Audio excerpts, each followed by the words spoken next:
Hi everybody and welcome back to Redline, and today we're reviewing this beautiful Ferrari F430.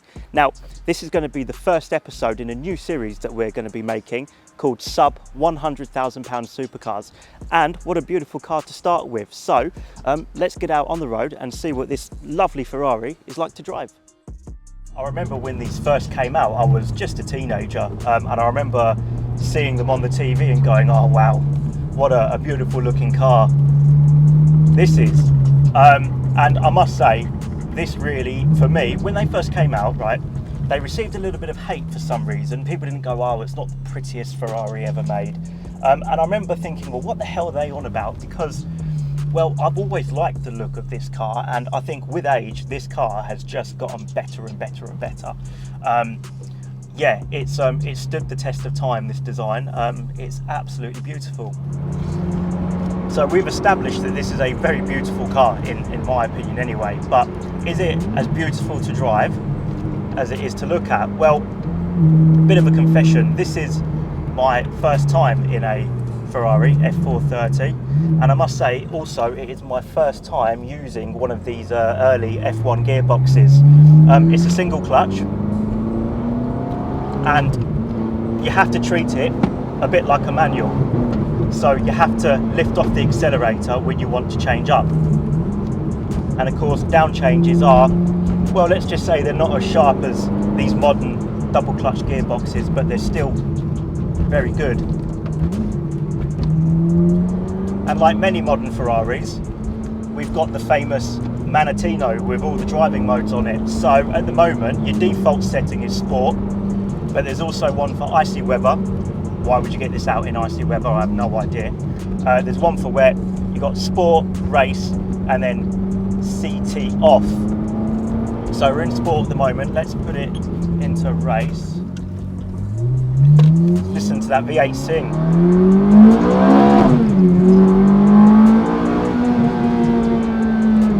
Oh, that sounds so good. That traditional flat plane crank V8 engine that Ferraris are so famed for, and obviously no turbochargers here, it's naturally aspirated. Let's shut it up for a moment. So we've got a 4.3 litre V8, naturally aspirated, as I said. We've got 490 brake horsepower, 342 foot-pounds of torque, a 0 to 62 time of 4 seconds, and a top speed of 196 miles an hour. This may be, I mean, what, 2-3 generations old now, this car? What have we got? 458, 488, F8, yeah, 3-4 generations old this car, but it still shifts, trust me. It's still got more than enough performance for the public road. Just because the F430 is a modern day Ferrari doesn't mean it comes without issues, so here's some things to look out for when buying one. The way the F1 gearbox is built means that when left in auto it can rot the clutch, which causes excessive wear and is a problem that can afflict cars at any mileage. The brackets for the rear light clusters can go brittle, which causes them to come loose. This fix can cost up to £780 per light, which would land you with a bill of more than £3,000, so make sure you check them. One major issue concerns the exhaust system and the excess heat, which causes the manifolds to crack. This is a costly issue to rectify because it can result in engine failure if left unattended. The engine mounts are also known to fail because the constant cycle of heating and cooling causes the rubbers to melt. If you hear an F430 sound tinny on startup, that's because the exhaust valves are rattling, and they would also need to be seen to. Fortunately, the car in this video, which is finished in TDF blue with Crema leather, has just 25,000 miles on the clock and is carefully looked after by its owner. He even has the original toolkit for it.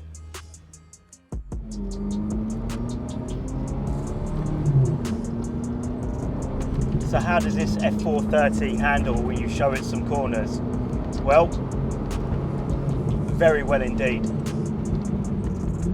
The steering, it's not super light like it is in some of the more up-to-date Ferraris, but it still is really nicely weighted.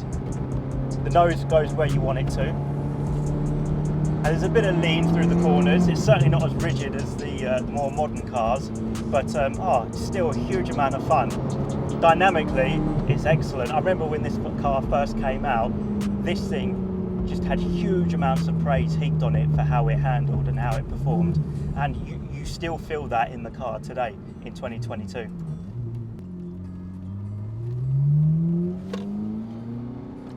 Let's pop it into race again and see if that makes any difference.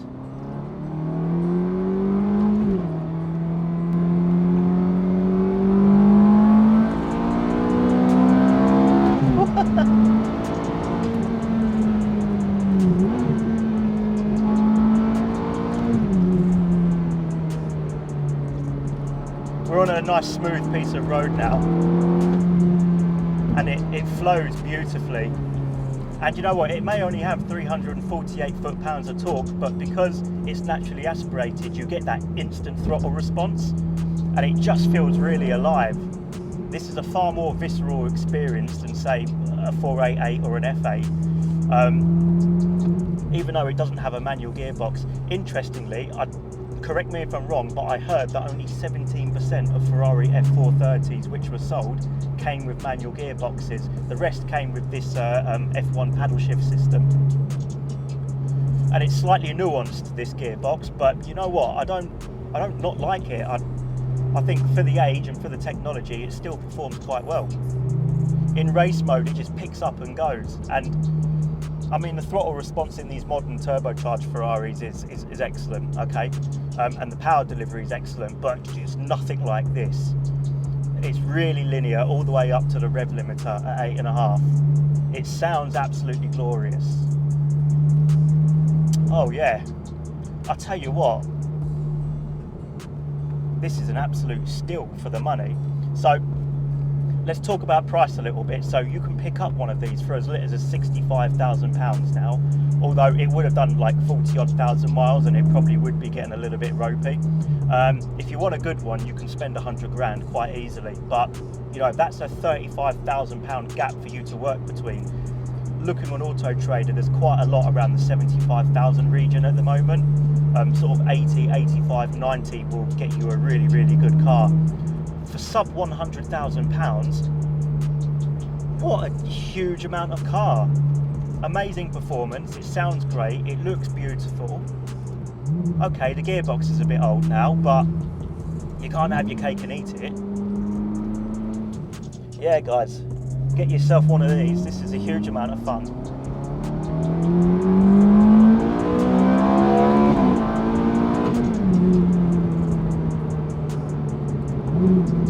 Brakes still feel good, chuck it into the corner. It handles beautifully.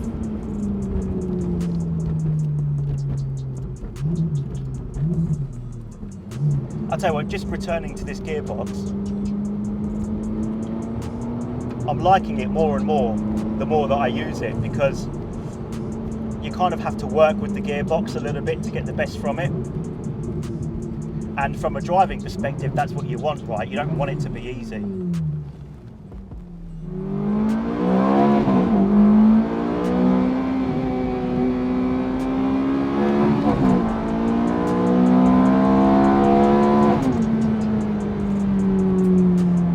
Don't tell me that's not... What the f***, man? I'm having so much fun. I'm having more fun than I thought I was going to have. Oh, what a magical car. I thought, right, we're going to drive a Ferrari F430 today. It's going to be fun. I'll like it. But, me. Just the throttle response and the way that the revs build and the way it delivers its performance, it's not astonishingly fast by modern standards, right? But you don't need to go any faster than this on the public road, and it's the feeling that it gives you, the way that the revs build, the power comes in at the top of the rev range, the instantaneous response that you get from the throttle pedal. The chassis is really well balanced, the steering's accurate. Just the whole package just comes together in a way that's just, mate, it's magical. It's high on the driver engagement, even though you don't have a manual gearbox. Like the fact that you have to kind of work with this F1 gearbox to get the best from it makes it a more engaging proposition. It's a Ferrari with a naturally aspirated V8 engine. I mean, I don't know. I'm going to put it back into sport now and just calm it down a little bit, because I'm going to get too carried away here. Yes, if you value your driving license, don't buy one of these, because this is a hooning machine. It will make you want to go out and drive like a bit of a cock, to be honest. Oh, what a special thing. I'm done. For 75, 80 grand, take my money. You want one of these, people.